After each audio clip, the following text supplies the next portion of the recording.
नगे च सुरेंद्रे च कौशिके पाद संस्पृशि निर्विशेष मनस्काय श्री वीरस्वामिने नमः। आरहत वाङ्मय में कहा गया है,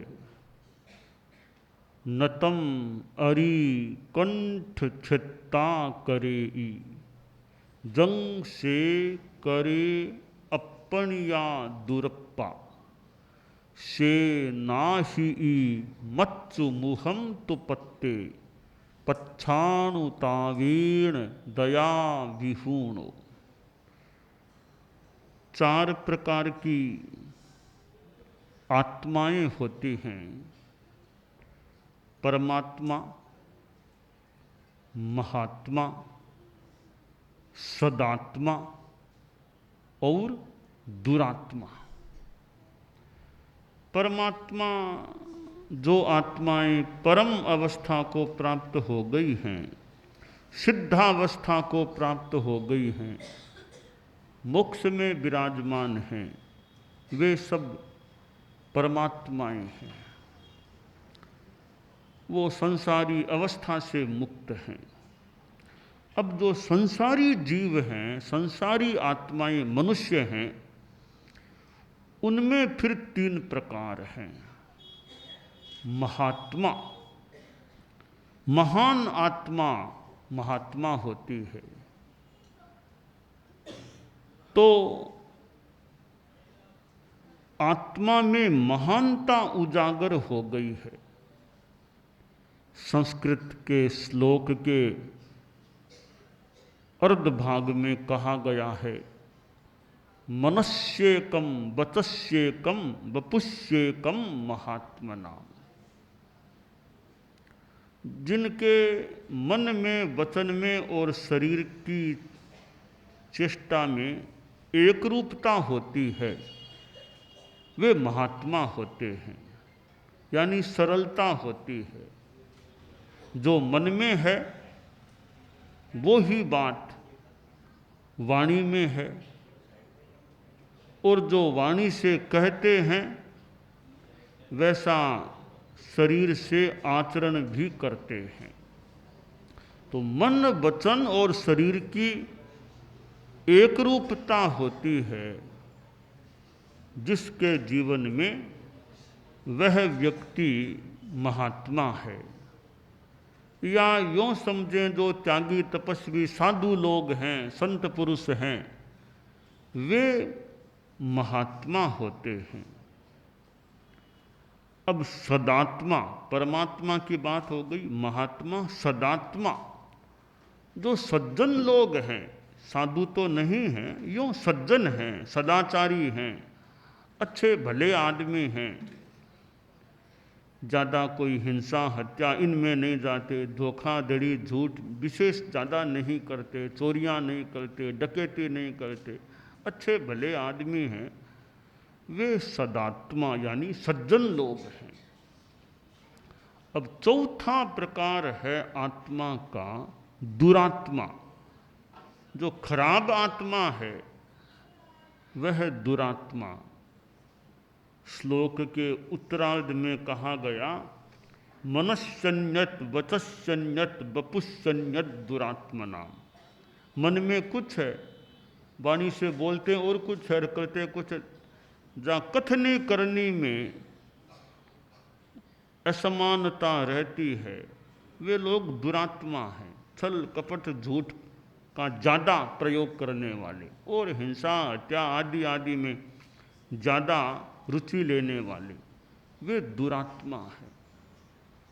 हम ठीक हैं, परमात्मा की बात एक तरफ, महात्मा भी, संत पुरुष तो सब नहीं बन सकते, उसकी बात भी एक बार छोड़ दें। अब दो शब्द हैं, सदात्मा और दुरात्मा, यानी सज्जन और दुर्जन। दुनिया में सज्जन आदमी भी मिल सकते हैं, दुर्जन भी मिल सकते हैं। संस्कृत में कहा गया, न जार जातस्य ललाट श्रृंगम न साधु जातस्य करेच पद्मम। जार से पैदा हुए के ललाट में सींग नहीं होता, सम्यक विधि से जन्मे हुए के हाथ में कमल नहीं होता, परंतु आचरणों से, व्यवहारों से कुछ पता चल सकता है कौन सज्जन है और कौन दुर्जन है। एक संस्कृत में अच्छा श्लोक आता है, सज्जन और दुर्जन के अंतर को बताने वाला है। विद्या विवादाय धनम मदाय शक्ति परेषां परिपीडनाय खलस्य साधोः विपरीतमेतद् ज्ञानाय दानाय च रक्षणाय। कवि ने कहा, सज्जन दुर्जन के अंतर के विद्या, एक दुर्जन के पास विद्या है, विद्वत्ता है, तार्किक शक्ति भी है, न्याय आदि पढ़ा हुआ है, तो वह अपनी विद्या का उपयोग विवाद करने में कर लेता है। विवाद करेगा, लड़ाई विवाद बढ़ाने की चेष्टा करेगा विद्या के बल से। एक सज्जन के पास विद्या है तो ज्ञान को बढ़ाएगा, दूसरों को ज्ञान बांट सकेगा, खुद का ज्ञान और बढ़ा सकेगा। तो दुर्जन की विद्या विवादकारी, सज्जन की विद्या मानो संवादकारी, ज्ञान को अच्छा वार्तालाप, अच्छी बात बताने वाला। तो यह लक्षण है एक कि विद्या का उपयोग जो विवाद में करे वो दुर्जन, विद्या का उपयोग ज्ञान विकास में करे वो सज्जन। अब दूसरी बात है धन। दुर्जन के पास धन है तो धनम मदाय, वो धन का अहंकार करेगा, घमंड करेगा, मेरे पास इतना, मेरे पास इतना। सज्जन के पास धन है तो घमंड की बात नहीं, वो दान करेगा, कुछ देगा, दान में भी उपयोग कर लेगा। यह सज्जन का दुर्जन का अंतर हो गया धन के संदर्भ में।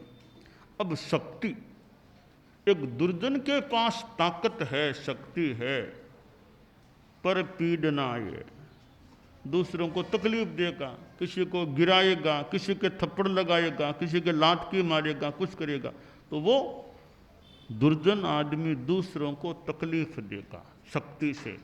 सज्जन के पास शक्ति है तो किसी की रक्षा करेगा, सेवा करेगा, परोपकार करेगा, तो शक्ति का वह उपयोग करेगा। दुनिया में महात्मा तो मान लें सब बन जाएं, कठिन बात है, तो इतना सा ध्यान दे लें कि दुरात्मा न बने, सदात्मा बने। जो दुरात्मा होती है वो खुद का नुकसान कर लेती है।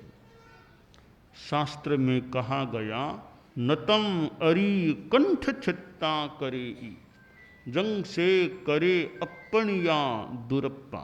एक आदमी किसी का गला काट देता है, कंठ छेदन कर देता है, वो तकलीफ देने वाला तो हो सकता है, वो जितना नुकसान हमारा नहीं करता, आदमी का नहीं करता, उतना नुकसान खुद की दुरात्मा कर देती है। खुद की आत्मा दुरात्मा है, पापी है, वो जितना नुकसान करती है उतना नुकसान गला काटने वाला दुश्मन भी नहीं करता है। तो जो दुरात्मा है, दया विहीणो, जिसमें दया नहीं है, निर्दय है, निष्ठुर है, आचरण सत्य नहीं है, खराब है, वह जब मौत निकट आती है तब पश्चाताप करता है। अरे अब तो मौत आ गई, अब मेरा क्या होगा। सुया में नरे ठाना, मैंने नरक की बात सुनी है, अब मेरा क्या होगा। मैंने तो पाप बहुत किए जिंदगी में, अब मुझे नरक में जाना पड़ेगा, अरे अब मेरा क्या होगा। ऐसा पश्चाताप दुरात्मा को हो सकता है। तो आदमी दुरात्मा न बने, कम से कम अच्छा गृहस्थ तो रहे, सदात्मा, पापों से, बड़े बड़े पापों से तो बचने का प्रयास करने वाला हो। तो धर्म ऐसा तत्व है हमारी आत्मा को दुरात्मा बनने से बचा सकता है। हमारी अनुव्रत यात्रा चल रही है। परम पूज्य आचार्य तुलसी ने आज से 74 वर्ष पहले अनुव्रत आंदोलन चलाया था और 74 वर्ष उसको पूरे हो गए। सरदार शहर में विक्रम संमत 2005 में उन्होंने वो शुरू किया था और सन 1949 75वां वर्ष चल रहा है अनुव्रत अमृत महोत्सव। और हमने इस उपलक्ष्य में अपनी यात्रा को अनुव्रत यात्रा के रूप में निर्घुष्ट किया है। तो अनुव्रत छोटे छोटे नियम, मैं नशा नहीं करूँगा, मैं निरपराध की हत्या नहीं करूँगा, और मैं सांप्रदायिक सहिष्णुता सद्भाव रखूँगा, नैतिकता रखूँगा, ये छोटे छोटे नियम संकल्प आ जाते हैं तो हमारी आत्मा, गृहस्थों की भी आत्मा दुरात्मा बनने से बच सकती है। तो अनुव्रत मानो एक उपाय है अपनी आत्मा को दुरात्मा बनने से बचाने का और सदात्मा बनाने का, सज्जन बनाने का। तो आज दुनिया में भौतिकता भी है, हालांकि आध्यात्मिकता भी है। यह तो दुनिया का भाग्य है। आध्यात्मिकता कभी मरती नहीं है, आध्यात्मिकता अमर है। कि अमर रहेगा धर्म हमारा, धर्म हमेशा अमर रहेगा, धर्म कभी नहीं मरेगा। कहीं न कहीं धर्म तो रहेगा ही रहेगा। वैसे धर्म है तभी दुनिया चल रही है। सारा अधर्म ही अधर्म हो जाए तो लोग जिंदा भी कितने रह पाएंगे। शांति से लोग बैठे हैं, धर्म है तभी शांति से बैठे हैं। मार काट हिंसा शुरू हो जाए तो कौन कितने कहाँ कैसे रहेंगे। तो धर्म तो अमर है। हालांकि पाप भी वैसे दुनिया में चलता है, पर कई बार लगे भी दुनिया में ऐसा है, ऐसा भ्रष्टाचार है, वो है, इतना धर्म की बात, धर्म का प्रवचन, फिर भी भ्रष्टाचार है, वो है। तो भाई इसका उत्तर यह है कि अंधेरा तो दुनिया में आता है, अंधेरा आएगा ही नहीं यह तो कहना मुश्किल है। परंतु मान लो शाम हो गई, अंधेरा हो गया, कुछ उपाय करते हैं लोग भी अंधेरे से कुछ राहत मिले। माना कि दुनिया में अंधकार है घना, माना कि दुनिया में अंधकार है घना, पर मेरे मित्र दीपक जलाना कब है मना। मेरे मित्र दीपक जलाना कब है मना। ठीक, अंधकार होता है, घना हो जाता है, दीपक जलाओ। ये अनुव्रत एक दीप शिखा है। अंधकार में मानो एक दीप शिखा, ये अनुव्रत है। तो हमारी अनुव्रत यात्रा में हम 3 संकल्पों की बात पहले भी कराते, अब भी कराते हैं। तो अनुव्रत है दीप शिखा। इस दीप शिखा के द्वारा, इस लो के द्वारा, इस प्रकाश के द्वारा अंधकार में भी प्रकाश, लाइट का अनुभव किया जा सकता है। परम पूज्य आचार्य तुलसी ने कितनी यात्राएं की। आचार्य महाप्रज्ञ जी भी खानदेश तक पधारे थे। हाँ, बॉम्बे पधारे, खानदेश पधारे, मध्य प्रदेश पधारे, कितनी जगह, सूरत क्या, अहमदाबाद क्या, गुजरात में फिर उधर दिल्ली क्या रे, हरियाणा क्या रे, पंजाब, राजस्थान तो खैर था ही, कितनी जगह पधारे थे। और एक उम्र दराज होने के बाद, उम्र आने यानी जीवन के 9वें दशक में भी वे पधारे थे। विशेष बात ये माने कि 9वें दशक में भी कहाँ खानदेश पधारे थे, जलगांव मर्यादा महोत्सव, कितने क्षेत्रों में भी गुरुदेव का खानदेश के अनेक क्षेत्रों में भी पादार्पण हुआ था। साकरी भी महाप्रज्ञ जी, हाँ, हालांकि साकरी मैं शायद गुरुदेव के साथ नहीं था, मैं गुरुदेव के साथ नहीं था, फिर गुरुदेव महाप्रज्ञ जी खानदेश के साकरी में भी, साकरी के लोग भी आए हुए हैं। तो साकरी तो है, और साकरी के लोग हैं और खानदेश के हैं, जगह जगह के लोग हैं। हम अभी तो गुजरात में चल रहे हैं। खैर, खानदेश की महाराष्ट्र की बात है, हमने यथासंभवतया औरंगाबाद में तो यह अक्षय तृतीया करना यथासंभवतया स्वीकार कर लिया है, जालना भी स्वीकार कर लिया है। और अब जैसे जैसे जैसे मौका, जैसे द्रव्य क्षेत्र काल भाव का योग है, परंतु आचार्य महाप्रज्ञ जी खानदेश भी पधारे थे और भी कितनी जगह महाराष्ट्र आदि आदि पधारे थे। तो यह अहिंसा है, यह अनुव्रत है, यह संयम की बात, नैतिकता की बात है। यह मानो एक अधर्म के अंधकार को कम करने का प्रयास है। जितना कम हो जाए उतना ठीक है। पूर्णतया विनाश तो अधर्म का भी होना मुश्किल है, यानी कुछ किसी रूप में तो हिंसा आदि चलते हैं। तो दुनिया में शांति रहे, शांति रहे, फालतू हिंसा का काम न हो, फालतू भ्रष्टाचार न हो, आदमी प्रामाणिकता नैतिकता के पथ पर चले तो सदात्मा और सज्जन बनने के लिए अहिंसा के पथ पर चलने की अपेक्षा ठीक है। सूक्ष्म अहिंसा, पूर्ण अहिंसा का पालन गृहस्थों से न भी हो तो बड़ी बड़ी हिंसा से तो बचे। पूरा झूठ छोड़ना मान लो कठिन हो तो बड़ी बड़ी झूठ तो आदमी बोलने से बचे, चोरियों से बचने का प्रयास करे, एक सदाचार रखे, कदाचार न हो, भ्रष्टाचार न हो, इनसे बचने का प्रयास करे।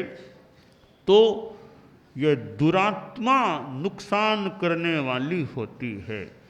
तो इस दुरात्मा का रूप न बने, गृहस्थ लोग भी सदात्मा बने। तो अनुव्रत जैसे तत्व को जितना अच्छे संकल्पों को आत्मसात रखेंगे तो आत्मा सदात्मा बनी रह सकती है। बस धर्म जीवन में आ जाए। धर्म के दो रूप हैं, एक उपासनात्मक धर्म है, ये सामायिक कर लो, जैसे माला फेर लो। कई लोग अपने अपने ढंग से पूजा उपासना करने वाले हो सकते हैं, वो एक रूप हो सकता है, माला जप आदि आदि उपासना। कोई मंदिर में बैठ के उपासना करे, कोई भवन में बैठ के करे, कोई कहीं करे, जहाँ इच्छा कर ली। वो एक धर्म का पक्ष है, उसका अपना महत्व है। वो कोई माला फेरना कोई खराब काम थोड़ा ही है, वो भी अच्छा काम है। धर्म का दूसरा पक्ष है आचरण, कि जीवन का व्यवहार आचरण वो सुंदर होना चाहिए, धर्म जीवन में आना चाहिए। वो एक आदमी था जो विदेश में ट्रेनिंग लेकर आया कि बाघ, चीता, शेर आदि के उत्पात मचाए, उनको कैसे कंट्रोल में कर लेना। तो राजा के पास आया कि मैं ट्रेनिंग लेकर आया हूँ, कोई सेवा हो तो बताना। तो ठीक है, राजा ने उसका एड्रेस ले लिया। कुछ दिनों बाद कोई गांव के किसान आए, उधर खेतों वाले, कि हमारे यहाँ एक चीता आता है, हम तो डरते हैं, आप कोई हमारी सुरक्षा की व्यवस्था करो। तो राजा ने सचिव से कहा, उस युवक को बुलाओ, वो कई दिनों पहले आया था, ये एड्रेस है उसका। वो आया कि वत्स इधर खेतों में जाओ, ये किसान लोग हैं, तुमने कहा था ना ट्रेनिंग लेकर आए हो बाघ चीता आदि से रक्षा। हाँ मैं हाँ लेकर आया हूँ ट्रेनिंग, तो जाओ सुरक्षा करो इनकी। वो युवक गया, उनके साथ 5-7 पुलिसमैन को साथ में ले लिया, आगे बढ़ा, खेतों की एरिया आई, एक जगह कोई मकान आया, वहाँ ठहरा, अपना सामान सारा वहाँ रख दिया, पानी पी लिया। अब किसानों से पूछा कि वो चीता किधर से आता है, मुझे बताओ, आप हमारे साथ में चलो, बताएंगे। तो सामान तो सारा उस मकान में छोड़ दिया था। अब वो चीता को कंट्रोल में करने वाला आदमी कई पुलिसमैन के साथ गांव के किसानों के साथ आगे बढ़ा। इतने में वो चीता आ गया, चीता आने लगा। तो किसान बोले, साहब वो चीता देखो बहुत निकट आ गया है। किसान तो भागे कि चीता आ गया, चीता। पुलिस के लोग भी भाग छूटे। अब इसने सोचा, रे मैंने इतना कहा था कि चीते को और को कंट्रोल में करता हूँ, मैं भी भाग जाऊँगा तो लोग हंसेंगे कि इतनी बात कर रहा था कि विदेश से ट्रेंड होकर आया हूँ, यहाँ तो भाग छूटा। तो भागना तो बढ़िया नहीं है, तो खड़ा रह गया। अब चीता निकट आ गया। अब वो बंदूक और सारा सामान तो वहाँ मकान में छोड़ दिया था, पास में था नहीं। तो इस युवक को याद आया कि बंदूक तो नहीं है, पर बंदूक का लाइसेंस मेरी जेब में है। उसने लाइसेंस निकाल लिया। अरे देख चीते, देख मेरे पास बंदूक का लाइसेंस है, मैं तुम्हें मार दूंगा, खत्म कर दूंगा। अब वो चीता तो जानता नहीं था लाइसेंस क्या होता है, वो तो झपटना जानता था। वो आगे आया, उस युवक पर झपटा, वो लाइसेंस को भी खत्म कर दिया। हो गया होगा, वो आदमी मर गया बेचारा। तो पास में बंदूक नहीं थी, तब मर गया। तो धर्म है वो आचरण में आए तब तो हमारी रक्षा करे, केवल कागजों में रह जाए रे, केवल वो और बाह्य अनुष्ठान में तक। अनुष्ठान बुरा नहीं है, हर अनुष्ठान, पर आचरणों में धर्म नहीं है तो केवल कागजों का धर्म, किताबों का धर्म, वो कितनी रक्षा करेगा। तो धर्म एव हतो हन्ति धर्मो रक्षति रक्षित है। हम धर्म की रक्षा करेंगे, जीवन में धर्म को सुरक्षित रखेंगे तो धर्म भी हमारी रक्षा कर सकेगा।